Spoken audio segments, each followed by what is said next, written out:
23 اپریل سال روان در مؤسسه تحصیلات میانه عمومی رقم 29 وابسته به طلبات قرار رئیس شهر پنجکین و اقدام شعبه رئیس کمیته حالات فوق‌العاده و مدافع گرجنی ولایت سوخت در شهر پنجکین روز مدافع گرجنی نمونوی گذرانده شد. قبل از آغاز چهاربینی سردار شعبه رئیس کمیته حالات فوق‌العاده و مدافع گرجنی ولایت سوخت در شهر پنجکین پادپالکونیک پرویز امانزاده با مسئولین روز مدافع گرجنی نمونوی جلسه گذرانده. بار دیگر وظیفه هر یک آنها را معین و مشخص ساخت و تاکید نمود که وابسته به دستور سپارش و وظیفه‌گزاری‌های رئیس کمیته حالت‌های فوق‌العاده و مدافع گرجنی نزد حکومت جمهوری تاجیکستان گنرال لیتنانت رستم نظرزاده در چنین چهاربینی‌ها پیش از همه مسئولیت، متشکلی و آمادگی جدی لازم است.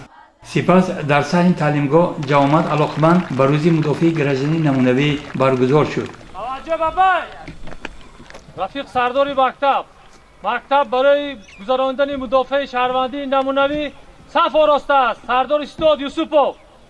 سلام رفیقان. حضور مؤسسه بزیر پرچم جمهوری تاجیکستان نظام پرچم درآورده شود.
Bazeli parçami tu saf kaşideyim Zinde boş ey vatan Tacikistani azadiman برای نم اونامی ما تو از اومدی رفتگانی ما نشانه ای تو بحری هاریسان جهانی جاویدانه خزان نمیرسد به نوبهاری تو که مزرعی وفا بود کناری تو زنده باش ای وطن تاجیکستانی آزادی من تو مادری یگانه ای بقای تو بود بقای خاندانی ما مرامی تو بود مرامی جسم و جانی ما زی تو سعادتی ابد نصیبی ماست تو هستی و همه جهان حبیبی ماست زنده باش ای وطن تاجیکستانی آزادی من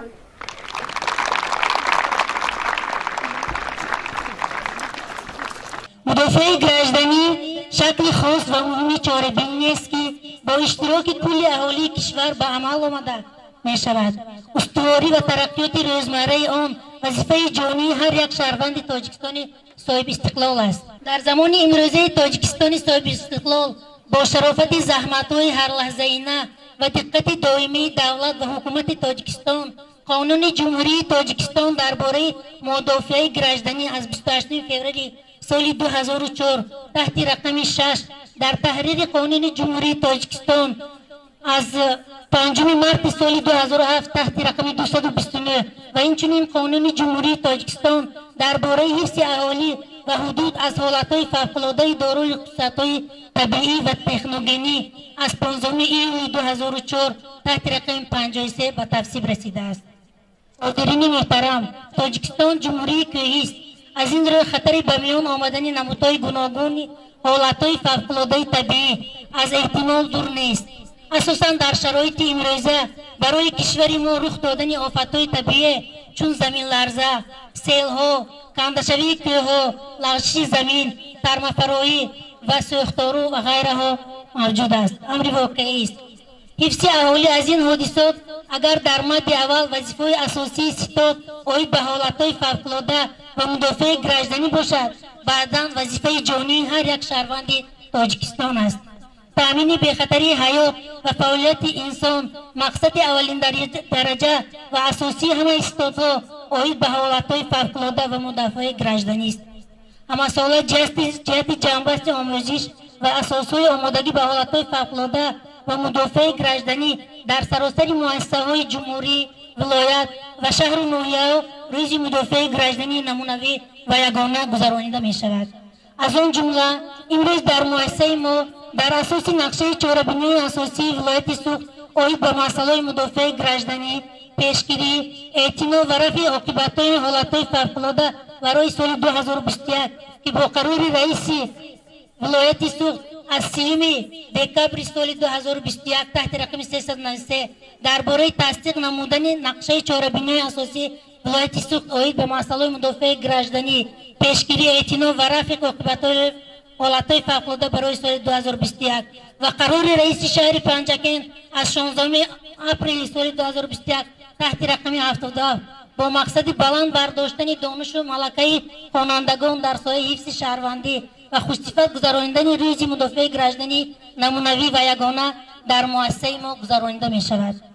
مقصد گذراندن روز مدافع گرجدنی این آموزانیدن خوانندگان به عملی باشورانه و ماهرانه در شرایط حالتهای فوق‌العاده دارای خصوصیت طبیعی و تکنوگنی، اینچنین هنگام مناقشه مسلحانه خصوصیت‌های گوناگون داشته است. معین نمودن آمادگی نیروهای غیر حربی مؤسسه و به عمل نمودن در حالتهای فوق‌العاده، در خوانندگان تشکل و انکشاف دادن خصلت‌های روحی و معنوی و حس مسئولیت شناسی، حفظ مالکیت دولتی و جمعیتی، آماده بودن بر رساندن کمک به اطرافیان، در خوانندگان پیدا نمودن حس باوری اوید به ثمره‌ناکی چهاربینی‌هایی که بهر حمایت اهالی و حالتهای فوق‌العاده گذرانیده می‌شوند. محترم اشتراکچیان، تاجیکستان عزیز و بیشتاسای ما جشن 30مین سالگرد استقلال دولتی را در فضای آرام و آسوده و پیشروی سازندگی‌ها تجلیل می‌نماید و از این فرصت مناسب استفاده برده و همه شمایان سلامتی، خانه آباد، تن صحت و دانش خوب و نمونوی را تمنا دارم.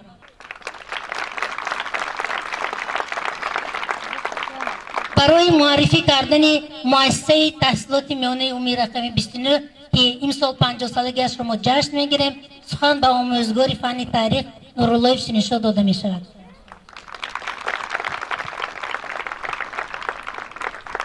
خداوند زرافشانم نگه دار، خداوند زرافشانم نگه دار، حصار و هم بدخشانم نگه دار.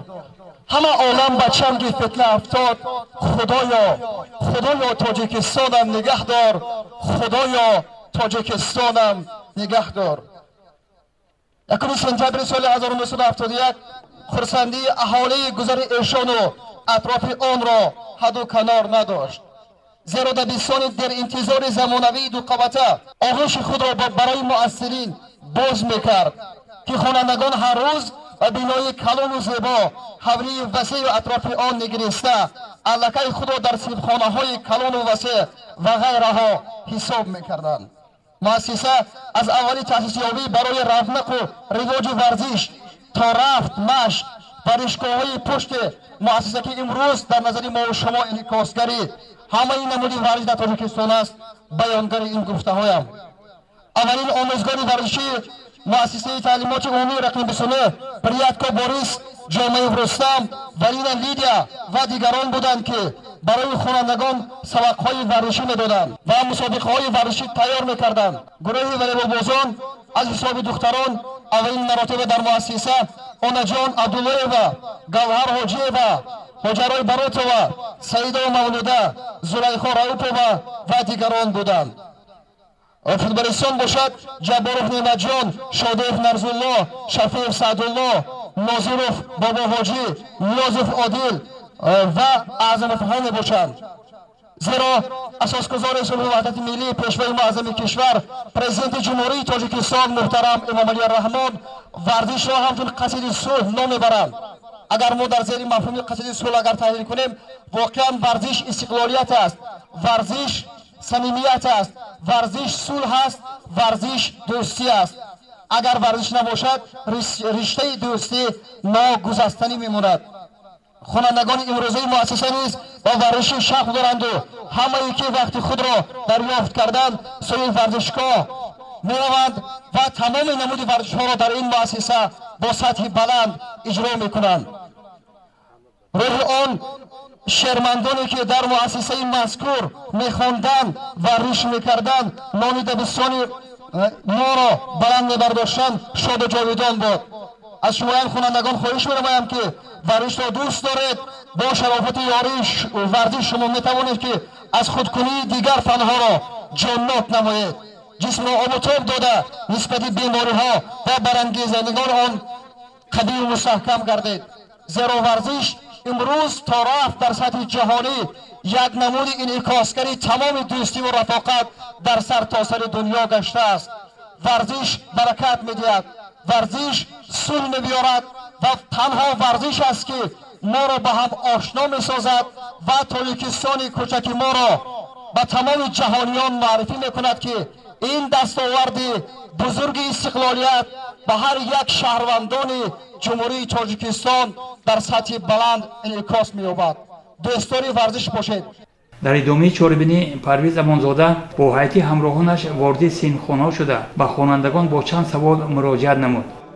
چی میگه در وقت زمین‌جویی چی باید کرد؟ وقتی که زمین‌جویی می‌کنی هر آرام باش و واهمه نکنتر و جای برخطر پنهان شد. بسانون نشسته سرت را با دستانت محکم داد و تا تمام شدن زمین‌جویی در جایت ایست. همون خالتچه از کو برای زمین‌جویی؟ البته چی در کار با؟ خالتچه تو هستی؟ جبهه نشون دادی چی داره؟ ولی چی لازمه این خالتچه؟ این رادیو برای این وقت. برای چی؟ این خبر را گوش کردن لازم است. ها؟ این چیست؟ این کتیچه یاری اولی است. این که چیکار می‌کنی؟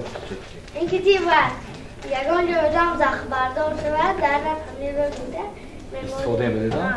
باز چه دارم بیتنی؟ این بازوچه دوست داشتم برای که زیخ نشی میده تکیزی چی؟ برای این خیلی؟ خیراواری شکم دستونم میکنم همینجا شتوک هست برای چی لازم شتوک؟ برای آنکه صدای خود را به دیگران درک کنید. ترمه بدونی زمین درباره ترمه؟ بله ترمه حادثه‌هایی در صنایع طبیعی که در نتیجه حجم کلان تیزابت با سرعت حرکت نموده با خود سنگ و سنگ‌پاره‌ها و خاک را در پایین می‌برد. خاک رو؟ او چی؟ بر؟ خاک تویده بسکت کنه؟ اویده آبخیزی کی میدانه؟ آبخیزی آبخیزی چه میدانه چی؟ سطح آبی دایره ها بلند میشه.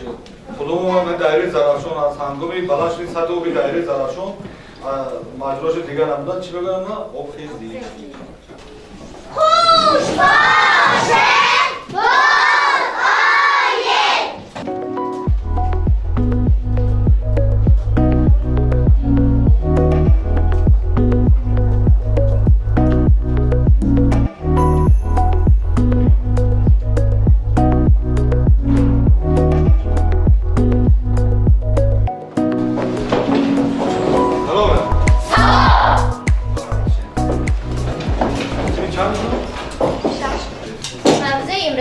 زمین جنبی و عاقبت‌های آن. نمودهای آفت‌های طبیعی کی میدونه؟ نمودهای آفت‌های طبیعی گوناگون می‌شوند از جمله سیل‌ها، آمدن سیل‌ها، طرح فرایی، زمین جنبی و غیره. که از آنها بعضی‌هاشان در تاجیکستان ما نیز رخ می‌دهند. کدام‌ها؟ زمین جنبی، آمدن سیل‌ها، فرآمدن طرح‌ها، آبخیزی و غیره. آفرین. همین زمین جنبی چطور باید به عمل میاد زمین جنبی؟ بخشی زمین از قبضات تکتونیکی عبارت است که نسبت همدیگر حرکت می‌کنند. این قبضات دائما در حرکت بودند لیکن این حرکت آنها صورت خیلی سست دارد. قبضات به یکدیگر دور و نزدیک می‌شوند و بالا پایان حرکت کرده به کنارهای خود به هم سایش می‌کنند. قوه سایش زمین به این حرکت پاره‌ها مانع است که در نتیجه این برخوردی قوه‌ها یعنی قوه سایش و حرکت پاره‌ها قوه نو پیدا می شود. آن دمی که قوه نو خیلی زیاد می شود از توانایی جنس‌های کوهی می افزاید.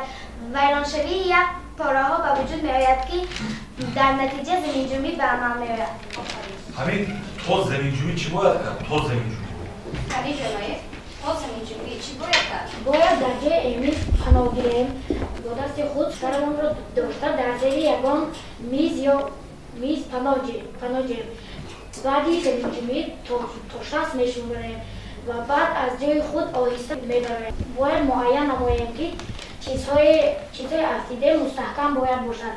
همیشه باید در جایی که زمین جنبی به عمل آمده است آهسته حرکت نماییم تا که برای ما نلرزد. صدمه نقلیاتی از ترختور است نه؟ بعد مثل طوفان است، ترمافروی است، آبخیزی است. همین صدمه نقلیاتی چه نمودی آفت‌های طبیعی و صدمه نقلیاتی مثل طوفان کدام باید شد؟ صدمه‌های نقلیاتی بعدی زمین جنبی به عمل می‌آید.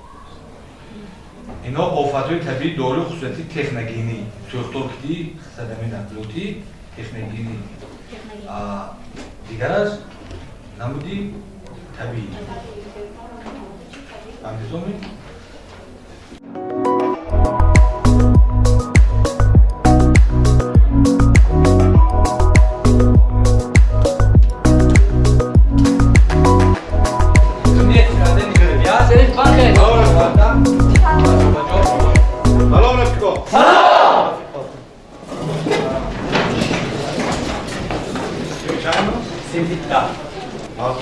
یراقای قتل عام.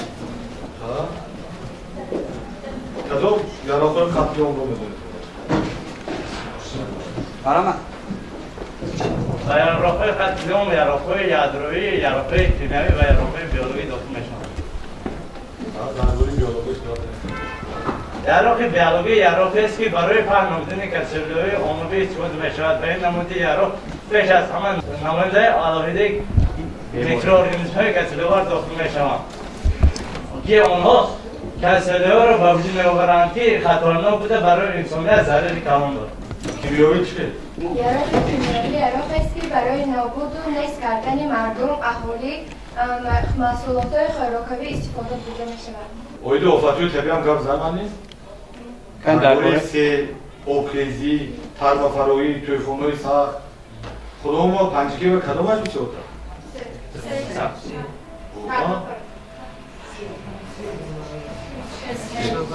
برو بولیجاتی برونی پیدا زدنی جولا ها شخصانی که چیزی می‌سازه و چیزشون چیزی شخصانی که کوچیده می‌نویسند آنها باید حتما چیزهایی که برای آنها لازم است چیزهای شخصی این مثلا شناسنامه عهد نکاح، خوراک‌آوری، آزاده‌آوری، سررزه، لباسی گرم و دیگر چیزهایی که برای آنها در جای اول است با خود گیرند. همین ایواکواسیون میشه نه؟ ایواکواسیون کی می‌دونه؟ ایواکواسیون این کوچاندن اهالی به یک جای بی‌خطر را ایواکواسیون می‌نامند. چند نمودی کوچاندن است؟ راه‌های پنهانی این یعنی واسطه زمین سواری پیاده باشه. نه автомобиль کی ایواکواسیون می‌دونه؟ قطار کتی، طیاره کتی، ها؟ می‌تونه که این موضوع این موضوع کوچاندن همینا ایواکواسیون میگن از جای خطرناک به جای بی‌خطر. با واسطه نقلیه و با این واسطه بعدا مهمانان از گوشی صورت‌های با اوزون پیشنهاد شده که فراگیری موضوع آفت‌های طبیعی بود دیده نموده. بعضی تحلیل غالبان را معین نمودند. صدای بانگ خطر شرطی جریان تعلیم را در تعلیمگاه یک برای خلأدار ساخته. خوانندگان یکجا با دسته‌های اکتشافی، حفظ ترتیبات جمعیتی، آتش نشانی، نجات دهی و سانیتری تعلیمگاه و بیرون می‌برند. ستاد منافع گراجداری مؤسسه تحصیلات عمومی مرخصی به شما خبر می‌دهد روز 23 اپریل سال روان در حدود شهر پنجکین زمین لرزه به عمل آمد که قوه 6 بال را تشکیل میداد. در اثر زمین لرزه یک قطار بناها ضرر دیده در حالت صدمه‌ای قرار دارند. همه موافق نقشه اواکواسیونی داخل بنای مؤسسه ترک نموده به جاهای بی‌خوف برآورده شوند. کماندران نیروهای غیر حربی با محل جمع‌شدی حاضر شوند. هیئت شخصی مکتب و مهمانان موافق فرمان ستاد منافع گراجداری مؤسسه بنا را ترک نموده در جایی بخواه حدود مؤسسه صف میکشند. لحظه نگذشته خدمات‌های ضروری برای برطرف نمودن عاقبت‌های زمین لرزه به جای حادثه آمده و سردار استاد اوید به آمادگی خود گزارش داده زود پی اصلاح وضعیت می‌شوند.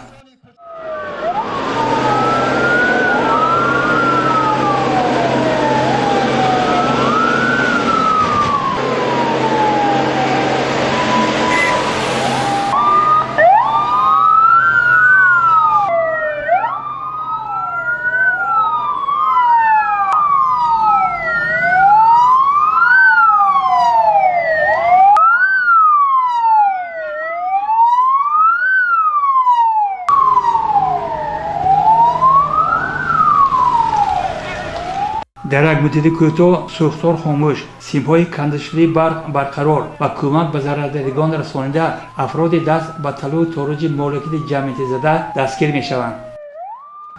اینگاه جوامع دایر گردید که در آن نتیجه آفات طبیعی تحلیل و فعالان این چاره‌بینی با سپاسنامه و تحفه‌های خودروی سرفراز گردانده شدند.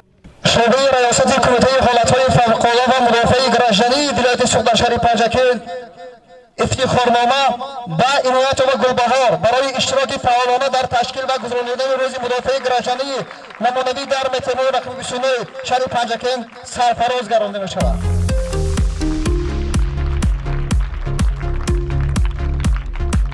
شعبه ریاست کمیته حالت‌های فوق‌العاده و مدافع گرجنی ولایت سوخدرشهر پنجکل افتخارنامه با خدمات آتش خاموش‌کنی با همین گونه افتخارنامه سرفراز گردانده می‌شود.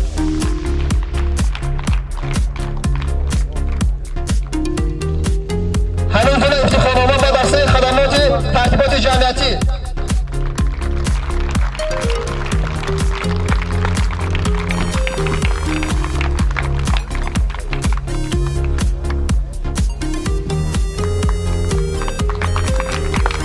چنین افتخارنامه با خدمات طبی چنین افتخارنامه با خدمات برق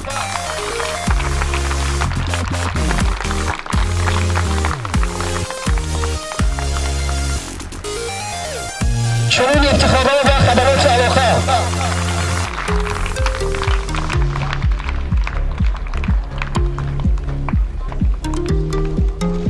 این چنین تصمیم گرفتیم که برای اشتراک فعال در چنین چاره‌بینی سطح بالا و آموزگاری فرعون فرزند یوسف جمشید افتخارنامه سرفراز گردانده شود.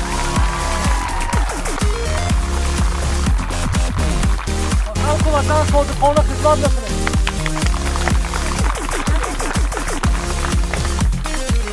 چنین افتخارنامه مومن مولوی برای اشتراک فعالان در چنین چاره‌بینی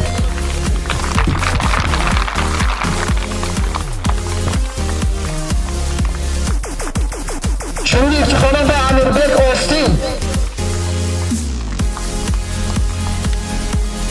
برای اشتراک فعالان در آزمون و جلال آباد وسیله داده می‌شود.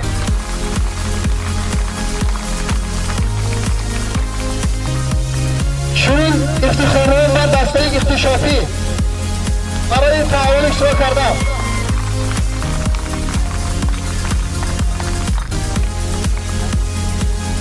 چنین افتخارنامه و دسته روز ترتیبات جمعیتی چنین افتخارنامه و دسته آتشفشانی چنین افتخارنامه و دسته نجات دهنده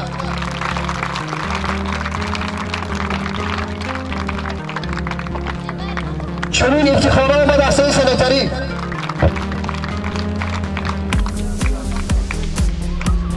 و معلومات شما می‌رسونیم که در طول هفته گذشته آزمون رسمی بهترین در مقطع ما شده گذشت که خوانندگان به جاهای نمایان اشغال کردند. جای یکم حکیم رخشانه افتخارنامه سرفراز کرده می‌شود. خیلی هم رسمی عالی.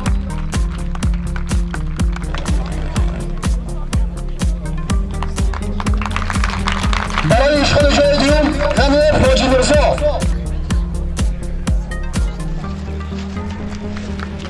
باز برای جای دیوم داستان رستم خواننده همین مؤسسه برای گرفتن اشغال جای سوم و غفار نازنی خواننده همین مؤسسه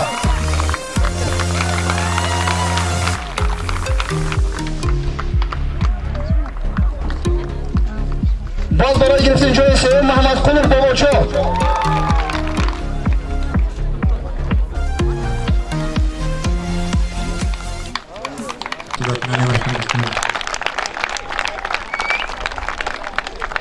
سردار شعبه ریاست کمیته حالتهای فوق‌العاده و مدافع گرجنی ولایت سوخت در شهر پنجکین پادپالکان پرویز زمانزاده که چنین چاره‌بینی‌ها را بارها در سطح بلند گذرانده است اندیشه‌های خود را با خبرنگار تلویزیون سیما اینطور بیان داشت. امروز طبق نقشه تصدیق گردیده در مؤسسه تعلیمی رقم 29 در اساس قرار رئیس شهر تحت رقم 77 از 16 اپریل سال 2021 روز مدافع گرجنی نمونوی گذراندگی شد.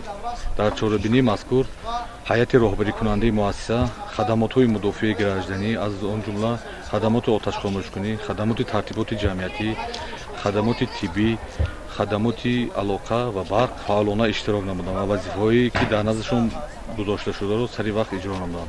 همزمان نیروهای غیر حربی که از جانب مؤسسه ترتیب داده شد از جمله دسته اکتشافی، دسته سانیتری، دسته آتش خاموشکنی، دسته ترتیبات جمعیتی، دسته نجاتدهی بودند که وظیفه‌های در نظرشون بوده رو نیز سری وقت گذراندند.